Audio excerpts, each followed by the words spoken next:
रेड्डी, अब चंद्रबाबू के साथ।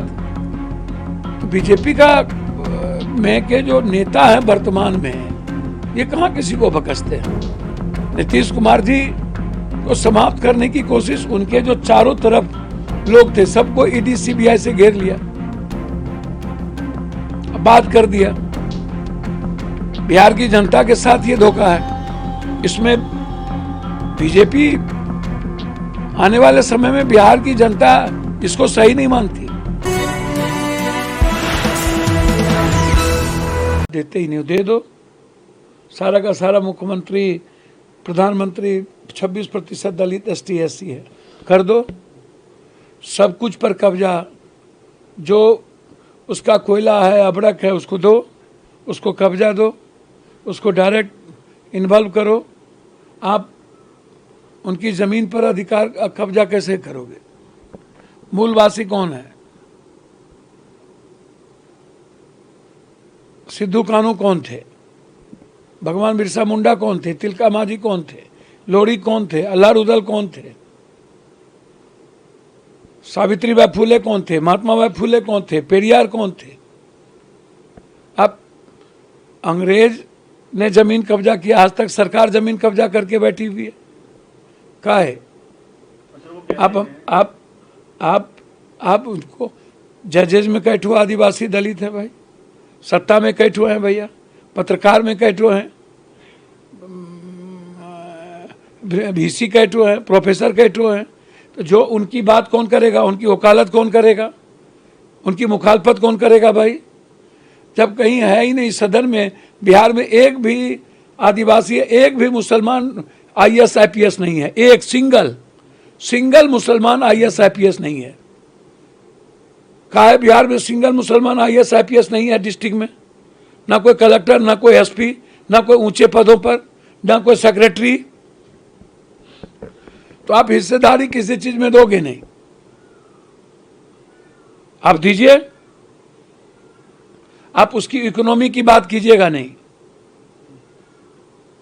तो किस चीज की बात करिएगा? सर, उन्होंने आरोप जो लगाया है वो कांग्रेस पर ये लगाया है 60 साल सत्ता में रहने के बावजूद आदिवासी क्षेत्रों का उन्होंने विकास ही नहीं किया। सारे आदिवासी इलाके में ये जितनी चीजें बनी, ये कौन बनाया? जरा उनसे पूछो ना, हिस्सेदारी किसने दी? सारे स्कूलें किसके बने हुए हैं? ये कौन सा विकास कर रहे हैं? ये तो सारे के सारे पूंजीपति और उद्योगपतियों को जमीन दे रहे हैं ये लोग। सारा काम ही हो रहा है बड़े बड़े पूंजीपति उद्योगपतियों को जमीन देने का, मालिकाना हक देने का। आप दे दो मालिकाना हक। फारसी के तहत आप रूल क्यों नहीं करते हो? आप उसको लाओ। संसदीय कमेटी जो कहती है उसको लाओ।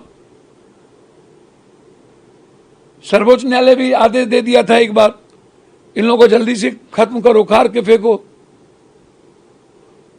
तो भैया अब दलित ST SC का सम्मान कब हुआ? आप हमको बताओ ना। मनुस्मृति को पढ़ लो, संविधान का रेस्पेक्ट कब हुआ?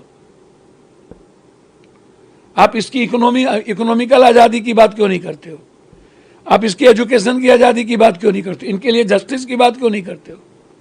इनके इलाके को भ्रष्टाचार मुक्त क्यों नहीं करते हो? इनकी बेटियों, इनके बच्चों, इनकी परिवार को बढ़ाने की बात क्यों नहीं करते हो? इनकी बेटियों को इन्वॉल्व क्यों नहीं करते हो? इनकी बेटियों को क्यों नहीं आप एजुकेशन में लाते हो? वो करो। सर, देखा है कि नीतीश कुमार को बीजेपी ने धोखा दिया है और वह ये कह रहे हैं कि चुनाव से पहले ही हमने बता दिया था कि चुनाव के बाद नीतीश कुमार मुख्यमंत्री नहीं रहेंगे। वही साबित हो रहा है। अच्छा, कौन क्या बता रहे थे? सब लोग तो मुख्यमंत्री बन ही रहे थे, तो कैसे बता दिए? मुख्यमंत्री तो फाइनल हो गया था कि इंडिया गठबंधन जीतेगी। ये कहाँ था कि इंडिया गठबंधन हारेगी? लेकिन ये बात सही है कि तो सभी को पता है कि बीजेपी सबको धोखा देती है। बाला साहब ठाकरे, बादल, मुफ्ती महबूबा 3 बार पहले ही नीतीश जी को धोखा दे चुकी है। शिंदे, चौटाला, रेड्डी, अब चंद्रबाबू के साथ, तो बीजेपी का में के जो नेता हैं वर्तमान में, ये कहाँ किसी को बकसते हैं। नीतीश कुमार जी को समाप्त करने की कोशिश, उनके जो चारों तरफ लोग थे सबको ईडी सीबीआई से घेर लिया, बात कर दिया। बिहार की जनता के साथ ये धोखा है। इसमें बीजेपी आने वाले समय में बिहार की जनता इसको सही नहीं मानती। ईबीसी, एसटी, एससी, ओबीसी के लोग इसको सही नहीं मानेंगे। इस पे जदयू पर भी असर पड़ेगा, लेकिन बीजेपी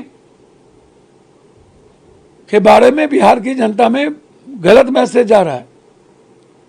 बीजेपी को किसी कीमत पर नीतीश कुमार जी को नहीं हटाना चाहिए। यदि नीतीश कुमार जी, कोई ना कोई मजबूरी तो होगी, ये आप जान लीजिए, कुछ तो कारण होंगे। और नीतीश कुमार जी से तो मैं इतना ही कहूंगा, यदि आप जाना ही चाहते हैं तो जनता दल यू के किसी को मुख्यमंत्री बना के जाइए। बिहार के जनता के हित में, देश के हित में, यदि आप सही माने में ईबीसी, एसटी, एससी के आप मददगार हैं, संविधान के मददगार हैं, सेकुलर हैं, बिहार की जो संस्कृति है उसके सम्मान करते हैं, कोई ना कोई जनता दल का ही मुख्यमंत्री हो, चाहे वो निशान